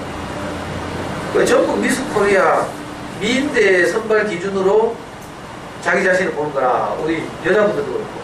근데 우리 명희 엄마가 몇 년 전에 다이어트 할 거 붙더라고요. 명희 엄마 옛날에 수장복이라고 비슷했거든. 여기 조금 못 미쳤지. 옛날에 저 과학원 근무할 때 뭐 이럴 때 우리 카페 가면 사진 있어요. 진짜 푸둥푸둥했거든. 맨날 내한테 다이어트 할까 붙는 거야. 난 진짜 그때 진심으로 다이어트 당신이 하나 안 하나 상관이 없다 했어요. 내 존재를 사랑하니까 옛날에 그렇지 못했지만 제가 이제 제 관점이 완전히 바뀌었죠. 제 프레임은 이제 아무도 없는 프레임 사실. 할 수만 있으면 내가 지금이라도 내게 무슨 프레임이 있다면 그 프레임을 깨부수고 프레임 없이 내가 세상을 보면 사람을 보면 이런 이제 제 인생의 스승처럼 그렇게 살고 싶거든요. 그렇게 했는데도 안 믿는 거라. 왜냐면 진짜 안 믿더라고요. 그래가지고 결국은 다이어트 했잖아. 청기형 다이어트. 그거 해가지고 지금은 천여 몸매를 가지고 있죠. 그래가지고 몇 년 전에 호실체에서 그 청기형 다이어트 소개를 했더니 얼마나 불티나게 그 집 팔렸는지. 아까 그 위암 사기 걸렸다는 그 형 있죠. 그 형은 고등학교 동기가 있어. 고등학교 동기가 원래는 약사인데 자기가 이제 옛날에 소아마비도 앓고 또 간경화 때문에 시끄럽었어요. 그래가지고 이 형이 약사인데 이제 중의학 공부를 해가지고 중의학에 대해서 아주 놀라운 그 정보가 있어. 그래가지고 자기만의 독특한 치료법을 개발해가지고 그거는 이제 다이어트 약을 만들었잖아. 그 다이어트 약이 이렇게 정비원이야. 지금 그 형이 하는 한의원 이름도 정비원이고 어딘지 알아요? 동산병은 또 무슨 내거리고 동산병은 밑에 내거리 동산 내거리라고 하죠. 위쪽으로 올라오면 지하철 지나가는 그 큰 내거리 있죠. 거기서 치료관명 좀 받아 오른쪽에 아파트가 있어. 무슨 아파트더라? 그 아파트가 있어요. 아파트 1층 상가에 정면이라는 그게 이번에 뭐 미국도 갔다 왔다. 미국에 있는 한의사가 그걸 배우고 싶다고. 이 형이 개발한 치료법을 경근경법이라고. 그래, 그 정경 한약을 먹고 우리 명희 엄마가 진짜 살이 빠지더라니까. 그래가지고 한 10kg 빠졌지. 그래, 그 한약의 모델이잖아, 모델. 그 형들이 내한테 선전 많이 주고 고맙다 하면서 상품권도 몇 번이나 받았어. 우리 강의도 엄마들 보니까 남편도 데리고 가고 시어머니도 데리고 가고 친정엄마도 데리고 가고 많이 데리고 왔어. 가끔 한 100명 중에 한 명은 안 맞다 하는 사람도 있고 그러면 환불해 주더라고. 혹시 걱정을 해보라니까. 한약을 먹는 대신에 공복감을 안 느끼게 해가지고 위를 줄여준 거예요. 이거 석 달 하면 위가 줄어들어. 그 다음부터는 그 위에 크기만큼 먹어야 되지. 또 많이 먹으면 또 늘어나요. 그럼 소용없어. 그 명희 엄마는 그 후로 정상적인 식생활을 하는데 저녁마다 월광수면이 아니고 뭐지? 오르에서 가보면 산책 저녁마다 정해진 시간에 가요. 9시인가 9시 반 되면 항상 나가더라. 그래가 몇 바퀴 돌고 이거 자기 관리를 잘하더래. 그래가지고 그걸 계속 유지하고 있어. 수전 보일 이야기 하다고 해. 이 관점이 이렇게 인생을 당당하게 하기도 하고 아니면 위축되게 하기도 하고 이런 거예요. 아이들을 보는 내 관점. 우리는 이제 자녀교육을 하는 엄마들이니까 특별히 아이들을 대할 때 우리가 어떤 관점으로 보는가. 성적이라는 유일한 관점을 딱 보면요. 다 못마땅하죠. 또 어떤 엄마들은 이렇게 말해요. 그래, 성적은 니한테 안 요구할게. 인간은 돼야지. 하면서 청결, 정리정돈 또 이런 프레임으로 들여다보는 사람이 있어요. 청결이라는 프레임으로 들여다보면 만족할 자식이 대한민국에 아무도 없어요. 절대로 그걸로 들여다보면 안 돼. 정리정돈. 정리정돈에서 진짜 죽으라고 안 하잖아요. 우리 애도 보면요. 지금 24살이죠. 23살, 24살 됐는데 옛날 학교 다닐 때부터 내가 하도 답답해가 이거 어디 게시판에 올린다고 찍었잖아, 사진으로. 그러면 제가 쪽팔릴까 봐 처음 정리할 줄 알았거든. 어림도 없어요. 책상, 그 넓은 일룸 책상 위에 막 쫙 얹어놓고 지 책펼 공간 딱 중간에 하나 있어. 우리 같은 그 집중이 안 되잖아. 책 보다가도 다른 데 사물에 눈이 가면 또 이렇게 되죠. 신기해. 근데 공부를 잘하더라. 그러니까 애들한테 그것도 한 잣대를 들여다보면요 항상 우리가 실망한다니까. 정리정돈이라는 잣대 이런 거 아니면 성적 성취라는 잣대 이런 걸로 아이를 보면 항상 실망하죠. 그래서 내 아이가 부족하다 이런 생각이 듭니다. 그래서 내가 뭘로 보라고요? 아이는 생명의 눈으로 봐야 돼요. 우리는 아이를 낳은 생명을 준 하나님을 대신해서 아이에게 생명을 준 존재예요. 우리가 부모가. 그러니까 생명의 눈으로 아이를 보는 거라. 그러면 항상 어떻고 있다고요? 우리 아이는 잘하고 있다. 생명은 잘한다 이렇게 말했죠. 그래서 비교할 때도 아까 비교 프레임이 문제였죠. 프레임. 둘러싸고 있는 다른 원의 크기가 문제였어요. 비교할 때는 항상 어떻게 하라고 그래서 다른 아이들을 프레임으로 놓고 비교하지 말고 내 아이의 어제를 놓고 비교하는 거야. 내 아이의 어제는 다 서글펐어요. 근데 오늘 무럭무럭 잘하고 있어. 내 아이의 어제와 오늘을 비교하면 아이는 항상 의젓해지고 있고 잘하고 있고 그죠? 성숙해가고 있고 그렇죠. 그러면 이제 아이하고 소통이 시작된 거야. 항상 대견하니까. 제가 아이를 보는 눈이 그러니까 지금 20몇 살이 돼도 저하고 늘 소통하잖아요. 내가 조금이라도 아이를 판단하고 있으면 잔소리 해야 되죠. 그럼 애하고 이제 마음문이 닫히니까. 아니 지금도 24살인데도 어제 그저께도 카톡 와가지고 아빠 전자계산기 우겠노. 그 지금 대학 1학년 때 경영학과 가가지고 그 공학용 전자계산기 한 비싼 거 있어. 그걸 샀거든. 그래가지고 군대 갔다고 집에 갖다 놨는데 군대에서 몇 달 전 1학기 강의 때 들었죠. 범위에서 공부한다고 색쇼를 한다고 책 사 보내고 뭐 공학용 전자계산기 보낼 때가 막 그 택배를 또 보냈잖아 부대로. 근데 지금 이게 없는 거야. 그래가지고 이번에 2학기 복학해서 수업을 듣는데 공학용 계산기가 필요한 거예요. 그래 집에 빨리 찾아봐라 해가지고 저하고 막 애 엄마하고 막 온데 다디비도 없어. 내가 어떤 기준을 가지고 있으면 또 욕해야 되죠. 야 이 새끼야. 로 시작해가지고 네가 제정신이가 지금 그게 5만원에 태우고 자세고 이렇게 시작해야 돼요. 그럼 애 속상하고 나도 속상하고 이래요. 근데 이상하게 내 그런 마음은 하나도 없어요. 내가 아빠 최연하게 찾아봐도 없다. 그러니까 엄마가 이제 우리 단체 카톡방 만들어놨거든, 3명이서. 그 엄마가, 네 서울에 있는 네 방향 찾아봐라. 네 혹시 서울로 이사 간다고 다 챙겨갔을지도 모르니까. 그러니까 애도 그걸 알았어. 그리고 찾아보고 없으면 다시 사야지. 그러니까. 아무 일 없죠. 거기서 내가 어떤 기준을 가지고 있으면 24살짜리가 자기 일도 못하고 자기 물건도 못 챙기고 그래가지고 니는 뭐 사회생활이나 제대로 하겠나 뭐 이렇게 이제 비약한 거라. 그러면 니는 마누라도 못 얻는데 누가 니 같은 애한테 뭐 시집 올라가겠노 뭐 이래 되는 거예요. 다른 거 아니고 처음에는 작게 시작하지만 이게 점점 극대니까. 또 하나는 아빠 엑셀이 필요한데 이것도요. 야 24살쯤이면 지가 알아서 엑셀 구해서 깔아야지. 근데 우리는 맨날 컴퓨터 들고 사는데도 이런 거 잘 못해. 50 넘은 내한테 묻다니까. 54살, 지금 24살, 30살 차이인데. 근데 있잖아요. 또 이상하게 되게 다른 마음이 있다니까. 그래서, 야, 이번에 이제 그 삼성 노트북 센스라고 해. 새 시리즈 있어. 이거 태블릿과 PC의 경계선상인데 이거 분리하는 거. 키보드와 분리하는 거. 그걸 새로 사왔거든. 그래서 그거 32비트인지 64비트인지 빨리 찾아봐라. 왜냐면 이거 그거에 따라서 프로그램이 다르거든. 근데 그걸 왜 아는데 그런 거야. 네이버 물어봐. 못 물어보고 아빠가 알아봐. 그러니까 내가 또 네이버 물어봐가지고요. 그걸 자세하게 알아보고 설명했는 그 블로그 주소를 찍어가지고 또 보내줬어. 그래 제가 알아보니 64비트야. 그 제가 이제 마이크로소프트 오피스라는 프로그램 있죠. 거기 뭐 파워포인트도 있고 엑셀도 있고 뭐 많이 있어. 그 이제 유료 프로그램이거든 사실은. 조립하는 교동에서 불법으로 다 공짜로 따라주지. 사실 유료예요. 그래, 그걸 또 어둠의 경로를 통해서 다운받아가지고 이렇게 메일로 전송.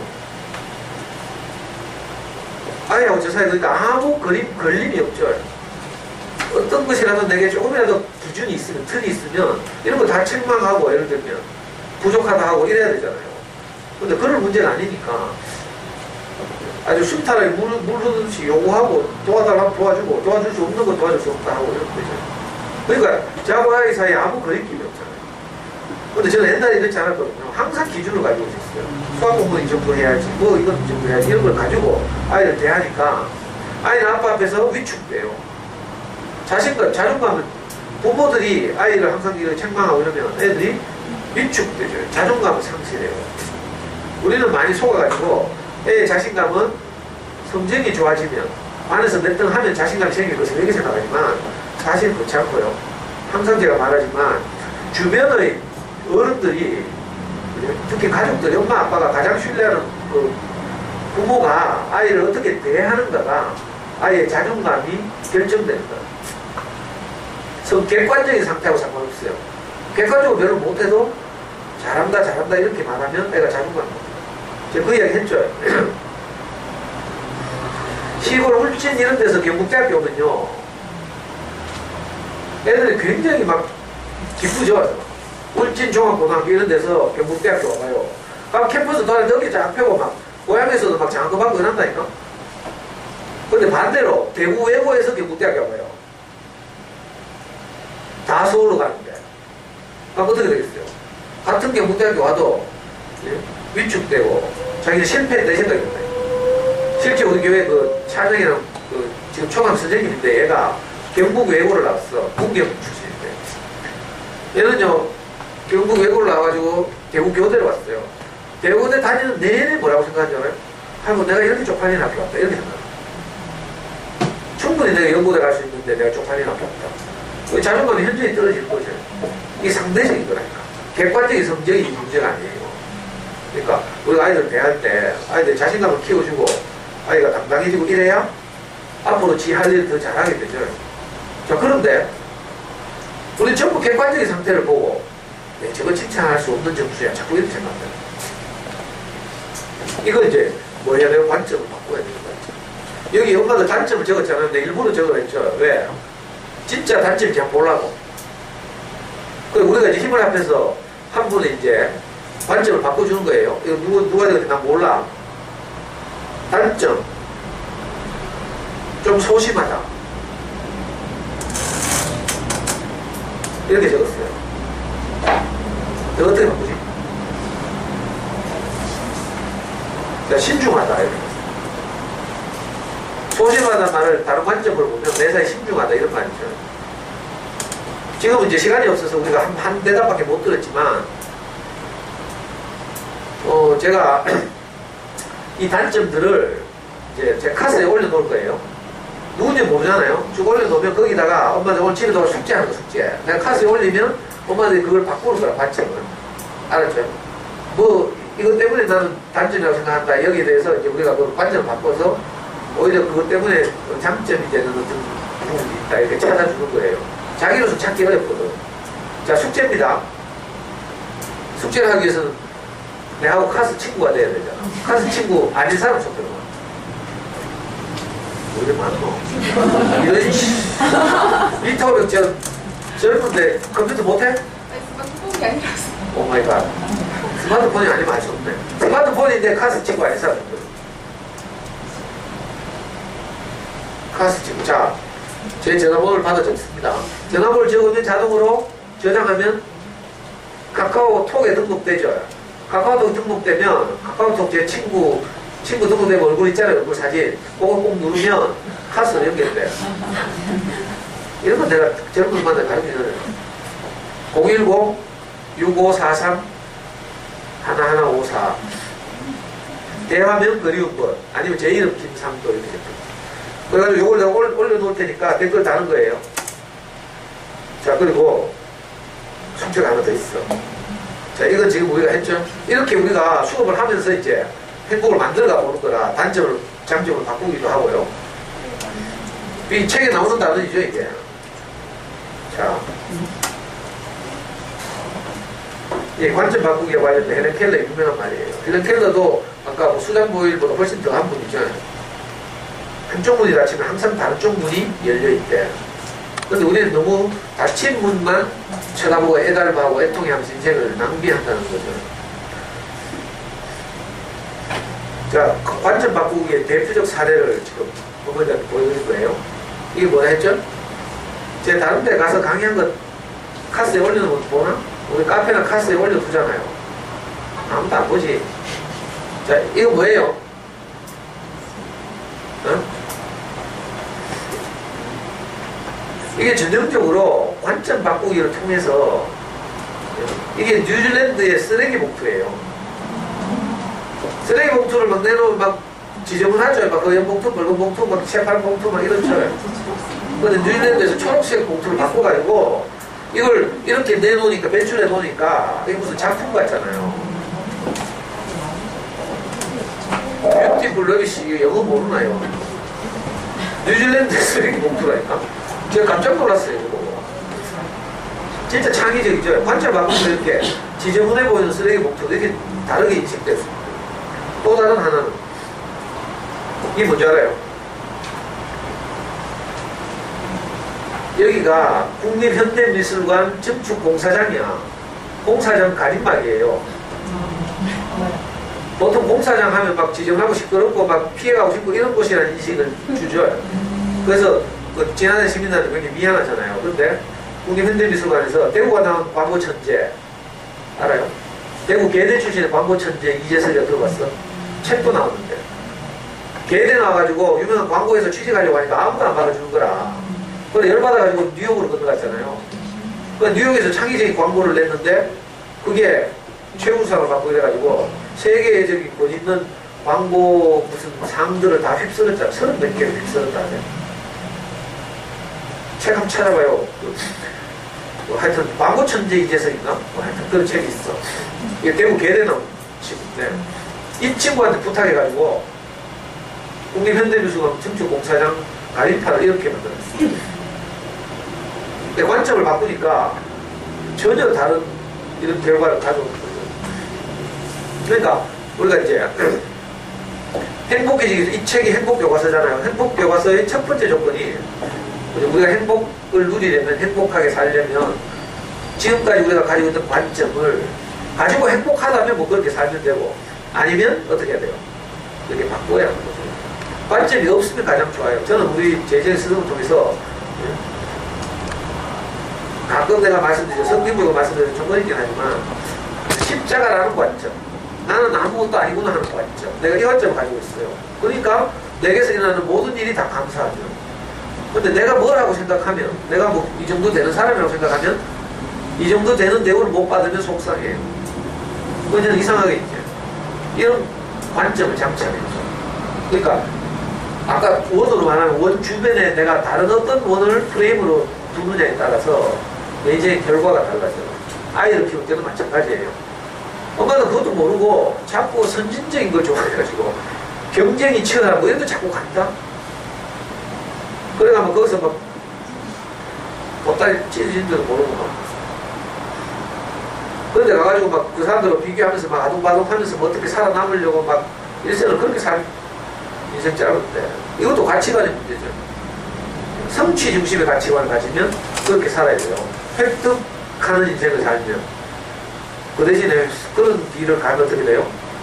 안식, 평화 이런 걸 누리기 어렵죠. 항상 자책, 자조, 부족 뭐 이런 걸 느끼면서 노력 계속 노력해야 되죠. 제가 마지막으로 숙제를 카카오 스토리에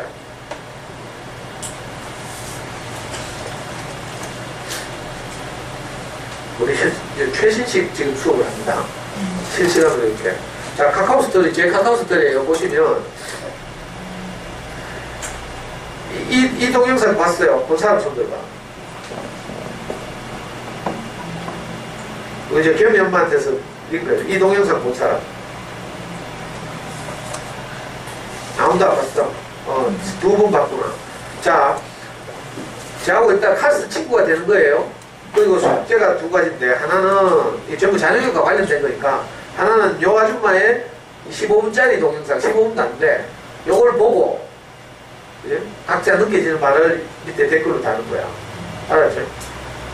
그리고, 시간 나면 제가 오늘 이거 단점에 대해서 올리면, 그걸 바꾸는 거죠. 단점. 우리 다른 사람들 단점을, 장점을 바꿔줘서, 우리 여기 오시는 분들이 다 행복해질 수 있도록 그런 거죠. 알겠죠? 제 카스에 가면 요 15분짜리 짧은 동영상이 두 번째 중에 오른쪽에 이걸 꼭 들어보고 감동이 오거나 눈물이 나거나 뭐 깨달아지는 게 있으면 댓글을 다는 거예요.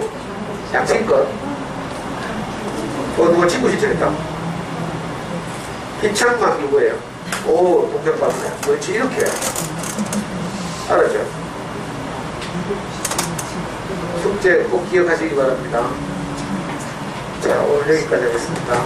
감사합니다.